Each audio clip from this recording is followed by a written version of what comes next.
অনাদিকাল থেকে গোবিন্দ আছেন, থাকবেন। সর্ব কারণের কারণম, যিনি সর্ব কারণ কর্তা কারণময়, যিনি সৃষ্টি, যিনি স্থিতি, যিনি প্রলয়, যিনি স্থলে আছে, অনে আছে, অনলে অনিলে পাহাড়ে পর্বতে বিরাজমান কৃষ্ণ, তাকে ঈশ্বর, তিনি হচ্ছেন কৃষ্ণ। আর ঈশ্বরীকে, বৃন্দাবনের ঈশ্বরী হলো শ্রীমতী রাধা রানী। শ্রীমতী রাধা রানী কি জয়, জয় গৌর প্রেমানন্দে হরি বল, হরি বল। তাহলে ভগবান ঈশ্বরের পদ্ম পুরাণ বললেন, ঐশ্বর্যস্য সমগ্রস্য বীর্যস্য যশস্য শ্রেয় জ্ঞান বৈরাগ্যশ্চৈব স্বর্ণং ভোগ ইতিঙ্গনা। সর ঐশ্বর্য পূর্ণ ভগবান কৃষ্ণ, 64 গুণ রয়েছে পূর্ণ মাত্রা কৃষ্ণের মধ্যে। আর শ্রীমতী রাধারানী যে ঈশ্বরী, বৃন্দাবনের ঈশ্বরী, এর মধ্যে গুণ রয়েছে 24টি।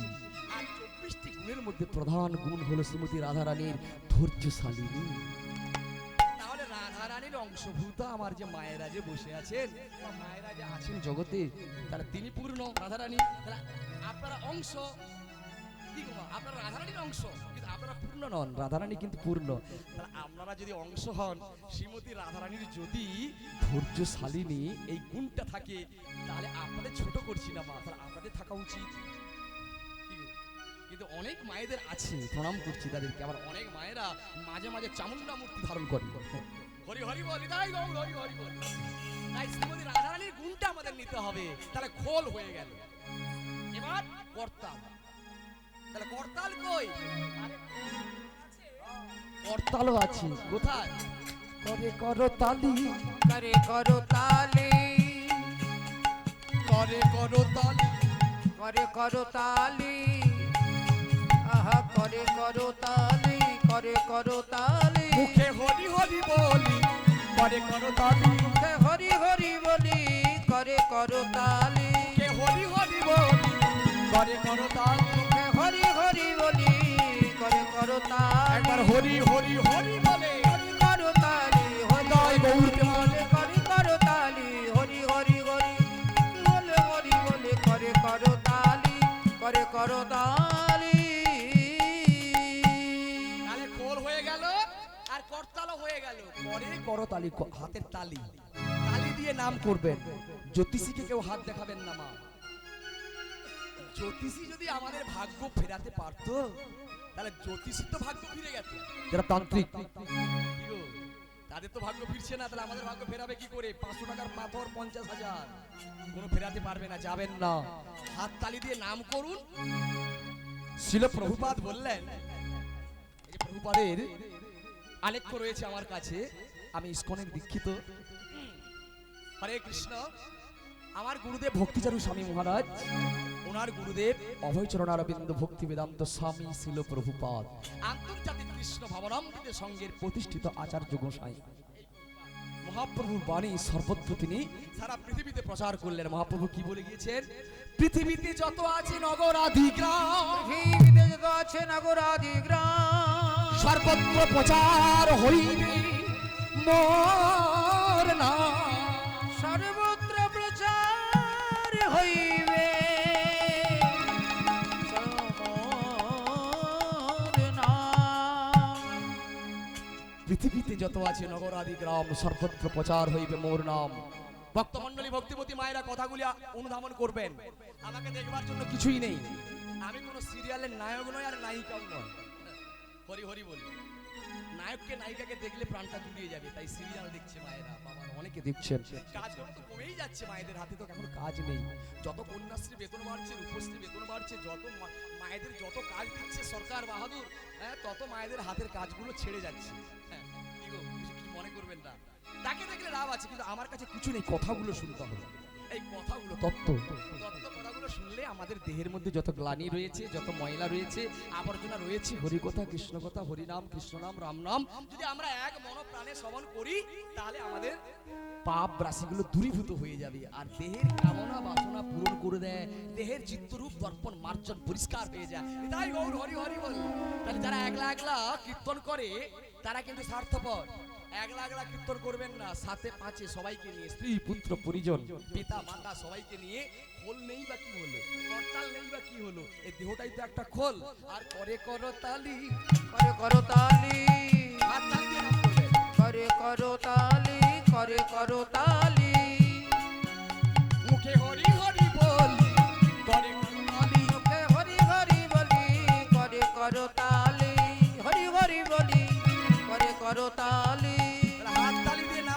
হাতের মধ্যে শুভ রেখা অশুভ রেখা আছে তো, অশুভ রেখা দূরীভূত হয়ে যায় প্রভুপাদ বললেন, আর শুভ রেখা উৎপন্ন হয়, মাসে মাসে রেখা পরিবর্তন হয় বাবা।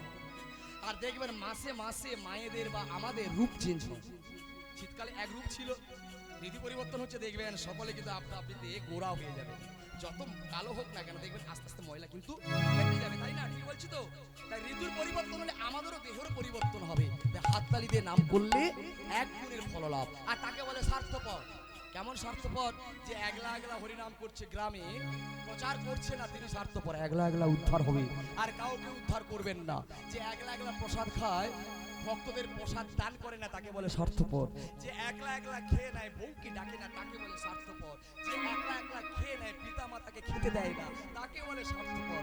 যে একলা একলা সবকিছু নিয়ে নেয়, জনগণকে কিছুই দেয় না, তাকে বলে স্বার্থপর। তাই একলা একলা কীর্তন করলে তাকে বলে স্বার্থপর। কিন্তু ফল আছে, এটা কিন্তু পাপ হবে। আর কিন্তু কীর্তন করলে ফল হবে। কি ফল হবে? মাত্র এক গুণের ফল চাই। বলির মানুষ বেশি লাভ চাই। আমাদের সবচেয়ে বড় অভাব ওই ফুল চাষ করে কোটিপতি হবো এই আশা করে দেন। কি করে একদিনে কোটিপতি হওয়া যায় লটারি কেটে, এটাই চিন্তা করি। তাই না? কি পাবেন চাষ করে, কি পাবেন? যত মোদিজি কিষান দিক না কেন, যত আমাদের দিদি কৃষক বন্ধু দিক না কেন, অভাব আমাদের মিটবে না। কি করে কোটিপতি হওয়া যায়, এটাই বড় অভাব। এখন মানুষ খেতে পায়, এখন মানুষ ভালো পোশাক পরে, তাই না? এখন ভালো পোশাক পরছি, এখন ভালো দামি দামি জুতো পরছি, এখন ভালো ভালো অনুষ্ঠান হচ্ছে। আজ থেকে 30 বছর 40 বছর, আমার 47 বছর বয়স হলো। আমার যখন 5 বছর বয়স, আমি 8 বছর বয়স থেকে আমি গান বাজনা জগতে রয়েছি, জানেন? 8 বছর বয়স থেকে আমি মৃদঙ্গ বাজাতাম, তারপরে এখন আমি বাজাই, কিন্তু বাজনা ছেড়ে দিয়েছি। আমি তবলজি, আমি তবলাতে আমি তালিম দিই, উচ্চাঙ্গ সঙ্গীতে। এখনো আমি ক্লাস করি তবলাতে। মাফ করবেন, কিছু মনে করবেন না, আমি অহংকার করছি না, বা আমার কাছ থেকে কথাগুলো বেরিয়ে গেল। উচ্চাঙ্গ সঙ্গীতে, রবীন্দ্রসঙ্গীত, নজরুল গীতে, বিভিন্ন উচ্চাঙ্গ সঙ্গীত ধরুন 48 মাত্রা খেয়াল, তাতে আমি প্রোগ্রাম করি। বিভিন্ন তাল, নবতাল, চৌতাল, রূপক, দীপছন্দি, থামাক, বিভিন্ন তো আমি তালিম দিচ্ছি, আমি ক্লাস করি, আমার স্কুল আছে। যাই হোক, তাহলে আমার যে এই যে বয়স হলো 47 বছর, তাহলে 40 বছর কিন্তু আমি গান বাজনা লাইনে আছি, গান বাজনা করছি। মনে সাধুর হরি কথা বলবো, কৃষ্ণ কথা বলবো।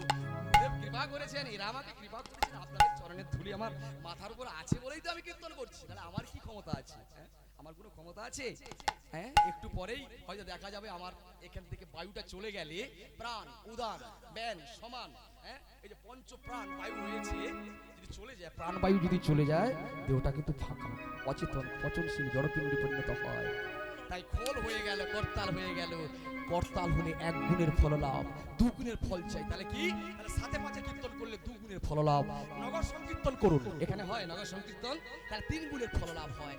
নবদ্বীপ পরিক্রমাতে যোগদান করুন, বৃন্দাবনে যোগদান করুন, পুরীধামে জগন্নাথ দেবের পরিক্রমাতে যোগদান করুন, আরেক গুণ ফল বেড়ে গেল। নদীর জলে নেমে গঙ্গা গঙ্গা গঙ্গা 3 বার বলবেন, গঙ্গা হয়ে যাবে। বাথরুমে স্নান করবেন, গঙ্গা তো নেই, ওই বাথরুমের প্রথম জলটি ধরে, মায়েরা জলটি ধরে বলবেন গঙ্গা গঙ্গা গঙ্গা, গঙ্গা স্নান হয়ে গেল, পবিত্র হয়ে গেল। যদি না এটা না করতে পারেন, যাদের ঘরে গাভী রয়েছে, গোমাতা রয়েছে, গোমাতা যে আছে না, হরি বল, তার যে চরণ, মানে যে পা রয়েছে, তার চরণের ধুলি একটু নিয়ে একটু মাথায় ছিটিয়ে দেবেন, তাহলে আপনি শুদ্ধ হয়ে গেলেন। যত অসুস্থ হোক না কেন, আপনি শুদ্ধ করবেন, চেষ্টা করবেন। গঙ্গার জলে নেমে চিৎকার করে ডাকুন, হরি বল, হরি বল, হরি বল। আরেক গুণ বেড়ে গেল। এবার সাধু সঙ্গে হরি নাম করুন, যেমন এখানে হরি কথা বলছেন, শ্রবণ করছেন, শুনছেন, হাততালিতে নাম করছেন, এখানে কত ফল? অনন্ত গুণের ফল লাভ। তাই আমরা হরি কথা, কৃষ্ণ কথা সাধু সঙ্গে দিয়ে আমরা শ্রবণ করি। তাহলে খোল হয়ে গেল, করতাল হয়ে গেল। আমাদের কাছে গরুচরণ পাঁচুনি আছে, রাখাল বালকগণ বলছে, এই শোন, একটা পাঁচুনি আরেকটা এই ছোট বালকটাকে ডাকছি, আর সে তখন বলছে, আমি যাব না। ভয় পাচ্ছে, ভয় কিসের? আমরা হরি নামের খেলা, হরি নামের খেলা, হরি নামের খেলা করব। পাঁচুনি, একটা পাঁচুনি একটা পাঁচুনিতে তাতে একটা তাল হবে। তাল হলে পরে আমরা কি বলবো জানিস? হরি বল রে, হরি বল রে, বলো রে হরি বলো রে। হরি বলো রে হরি বলো রে বলো রে বলো রে হরি বলো রে হরি বলো রে হরি বলো রে বলো রে বলো রে হরি বলো রে। সবাই হাত তালি দিয়ে নাম করুন। হরি বলো রে হরি বলো রে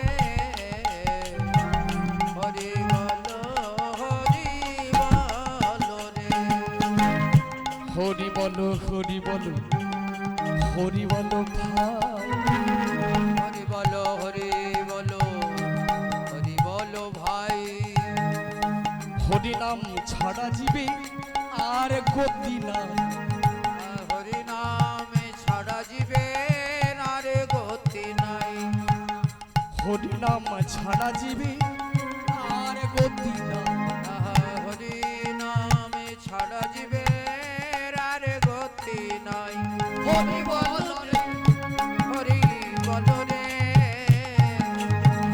হরি বলো হরি বলো রে হরি বলো রে হরি বলো রে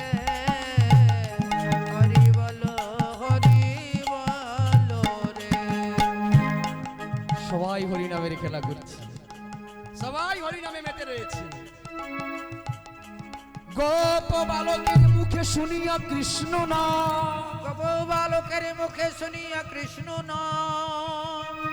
সেথায় মহাপ্রভু আমার করেন বিশ্বাস। কোথায় মহাপ্রভু আমার করেন বিশ্রাম। ভক্তমণ্ডলী, এই আমার ভক্তিমতী মায়েরা এতক্ষণ মহাপ্রভু কাঁদছিলেন, এতক্ষণ ধরে কাঁদছিলেন। কেন কাঁদছেন? হরি নাম শুনবে বাবা, কৃষ্ণ নাম শুনবে। যেই রাখাল বালকগণ হরি নামের খেলা করছি, তাদের মধ্যখানে এসে চৈতন্য মহাপ্রভু দুটি বাহু তুলে নৃত্য করছি। আর চৈতন্য মহাপ্রভুকে ঘিরে ঘিরে রাখাল বালকগণ তারাও কিন্তু হরি নামের খেলা করছে। এ দর্শন আমাদের কোনোদিন হবে না মা, শুনেও আনন্দ, দর্শন হবে না, সে ভাগ্য আমরা করি না। ভগবান লীলা করে গিয়েছে, লীলা খেলা সবকিছু শুনেও আনন্দ। ঘিরে ঘিরে হরিনাম করছে আর বলছে, মাধব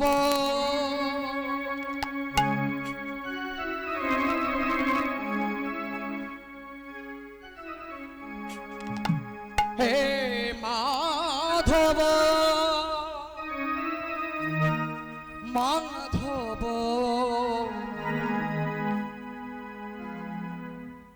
মাধব হে মাধব।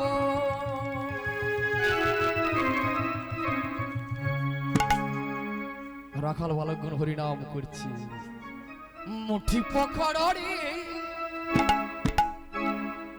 পেট পুরে মোর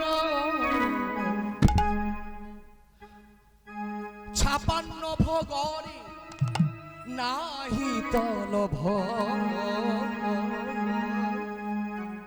মাধব হে মাধব মাধব মাধব হে মাধব, মুঠি পকড় রে পেট পুরে মোর, মুঠি পকড় রে পেট পুরে মোর 56 ভোগরে নাই তলভ। মাধব হে মাধব মাধব মাধব হে মাধব,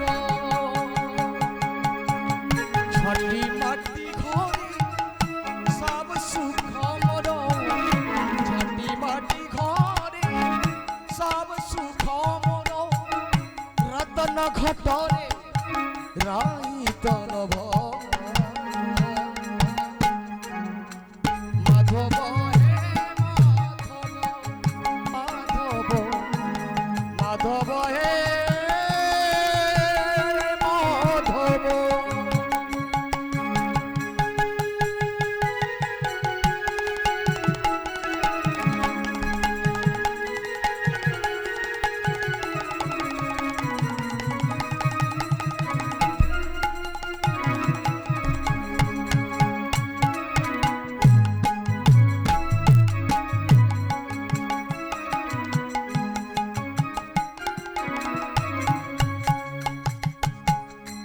মাটির সম্পত্তি ওরা নাহি মোরা ত্রিপাদ মাটির এই চিঠিয়া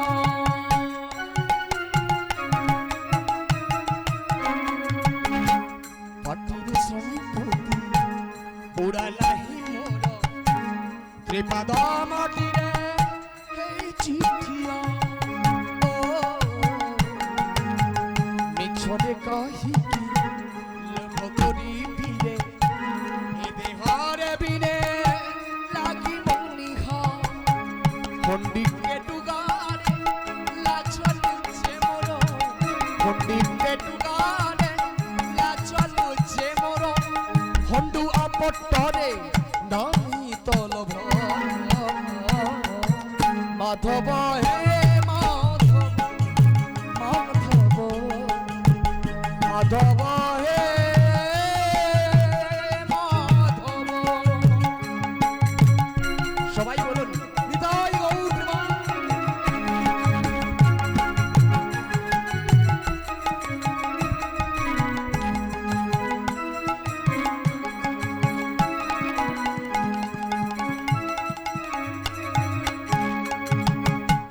ও জগরে তু ভলরে অছু রে মো জগরে মো ভলরে অছি ও যেতিকিতে উছি সেতিকিরে শান্তি বেশি আউ তটে মাগুনি কিছু ছিন্ডা মশিরারে সুখ নিদমন ছিন্ডা মশিরারে সুখ নিদমন রতন ঘট্টরে নাই তলভ মাধব মাধব হে মাধব মাধব মাধব হে মাধব মুঠি পখরণি পেট পুরে মন ছাপান্ন ভোগরে নাই তলভ মাধব হে মাধব মাধব মাধব হে মাধব মাধব নিতাই গৌর প্রেমানন্দে হরি বল। যে গানটি গাইলাম গানটি কিন্তু উড়িয়া ভজন। এর মানেটা একটু জেনে নেন। মাধব হে মাধব মুঠি পখরে পেট পুরে মোর ছাপান্ন ভোগরে নাহি তলভ। আপনারা যারা পুরীধাম গিয়েছেন জানতে পারবেন জগন্নাথের 56 ভোগ প্রতিদিন প্রতিনিয়ত ভোগ হচ্ছে। আর সেই ভোগ জগন্নাথকে দেয়া হলো, প্রসাদ হয়ে গেল। সামনে মাতা বিমলা দেবী রয়েছে, মাতা বিমলাজি ওকে দিচ্ছেন সেই প্রসাদ প্রথমে। তারপর প্রসাদ থেকে হয়ে গেল মহাপ্রসাদ। সেই মহাপ্রসাদ আনন্দ বাজারে বিক্রয় হচ্ছে, অনেক ভক্তগণ প্রসাদ কিনে কিনে পাচ্ছেন, যার অর্থ আছে। তাই জগন্নাথের একজন প্রিয় ভক্ত ছিল মাধব। সেই মাধবের সঙ্গে জগন্নাথ দেব বন্ধুত্ব স্থাপন করে অনেক লীলা খেলা করেছেন। সেই মাধব বলছে জগন্নাথকে, হে মাধব, জগন্নাথের আরেক নাম মাধব, এর নামও মাধব, তোমার যে 56 ভোগ আমার পাওয়ার কোনো যোগ্যতা নেই, আমার তো অর্থ নেই, আমি তো খুব গরিব। তাই জগন্নাথ দেবের পান্তা প্রসাদ, পান্ত প্রসাদ এখনো কিন্তু বিক্রয় হচ্ছে। যেমন আমানি প্রসাদ বিক্রয় হয়, যারা গিয়েছেন তারা কিন্তু আমানি প্রসাদ কিন্তু কিনে কিনে খায়, পণ্ডারা কিন্তু বিক্রয় করে। সেই আমানি কোত্থেকে এলো? পান্ত প্রসাদ থেকে। সেই পান্ত প্রসাদ পাচ্ছে মাধব, বলছে হে জগন্নাথ, আমার তো 56 ভোগ ভাগ্যে জুটছে না, তোর যেই পান্ত প্রসাদ মুঠি পখরে পেট পুরে মোর, আমার এই পান্ত প্রসাদেই আমার পেট ভর্তি হয়ে গেল। 56 ভোগরে নাহি তলভ। বুঝা গেল? ঝাঁটি মাটি ঘরে সব সুখ মোর, রাজ্য মহলরে নাহি তলভ। কি গো মা, এই যে মাটির ঘর, খড়ের ছাউনি, পাতার ছাউনি, এতেই আমার সুখ আছে। এই রাজপ্রাসাদ, অট্টালিকা, রাজ্য মহলের আমার কোনো প্রয়োজন নেই। ও জগারে তু ভলরে অছুরে, হে জগন্নাথ তুই ভালো আছিস, মু জগারে মু, মানে আমিও ভালো আছি তোর কৃপাতে। হ্যাঁ, ছিঁড়া মশিড়া রে সুখ নিদ মোরো, এই ছিঁড়া মাদুরে আমার কিন্তু ঘুম ভালো হচ্ছে। রতন ঘটরি মানে রত্ন পালঙ্কের আমার কোনো প্রয়োজন নেই। যারা ভক্ত হয় তাদের এই করণীয় হওয়া উচিত। তাই গোবিন্দ মালন রাখাল বালকগণ তারা কীর্তন করছে, হরিনামের খেলা করছে, আর চৈতন্য মহাপ্রভু দুটি বাহু তুলে নৃত্য করছে, দুটি বাহু তুলে। আর পেছনে পেছনে আসছিলেন নিত্যানন্দ প্রভু। যেই দেখতে পেলেন রাখাল বালকগণ হরিনামের খেলা করছে আর নিমাই আমার তাদের মধ্যখানে দুটি হাত তুলে দাঁড়িয়ে আছে, সঙ্গে সঙ্গে নিত্যানন্দ প্রভু দাঁড়িয়ে পড়লেন, চমকে উঠলেন। মুকুন্দ দেখো দেখো, চন্দ্রশেখর যাকে আমি ধরতে পারিনি, নিমাইয়ের বড় ভাই নিত্যানন্দ, আমি যাকে ধরতে পারিনি, কতগুলি রাখাল বালক গরু চড়াতে চড়াতে আমার নিমাইকে ধরে নিল। হ্যাঁ দেখো দেখো, আর বিলম্ব করো না মুকুন্দ, যাও তুমি নবদ্বীপে চলে যাও, শচী ঠাকুরানীকে পালকিতে বসিয়ে নিয়ে আসবে শান্তিপুরে, মিলন হবে। আর চন্দ্রশেখর যাও তুমি চলে যাও শান্তিপুরে, অদ্বৈত প্রভুকে বলো একটা নৌকো নিয়ে আসবে গঙ্গার ঘাটে। সঙ্গে সঙ্গে দুজন দুদিকে চলে গেলেন। আর নিত্যানন্দ প্রভু একটা গাছের আড়ালে লুকোলেন, একটা গাছের আড়ালে লুকিয়ে ইশারা করে ডাকছে ওই রাখাল বালকদের, এই রাখাল বালক, এই রাখাল বালক, এদিকে আয়, এদিকে আয়। কেউ কোনো দিকে চাইছে না, সবাই হরিনামের খেলা করছে। তারপর কাঁধে একটা ঝোলা ছিল, ঝোলা থেকে একটা বাতাসা বার করলেন, বাতাসা বার করে বলছি, এই রাখাল বালক এদিকে আয়, বাতাসা দেবো, কদমা দেবো, আয় এদিকে আয়। কেউ কোনো দিকে চাইছে না, সবাই হরিনামের খেলা করছে। আর সবাই বলছে কি গো, হরি বল রে, হরি বল রে, সবাই বলছে হরি বল রে। আর যার চোখ পড়লো ওই বাতাসার দিকে, সে কি বলছে গো, কত বড় বাতাসারি, কত বড় বাতাসারি। এই আমারও ভালো লাগছে না রে, কি মনে হচ্ছে জানিস, যারা প্রসাদ পেতে এখনো বাকি রয়েছেন প্রসাদ পেয়ে এসে বসুন, নিশ্চয় আপনার প্রসাদ পাওয়া হয়ে গেছে।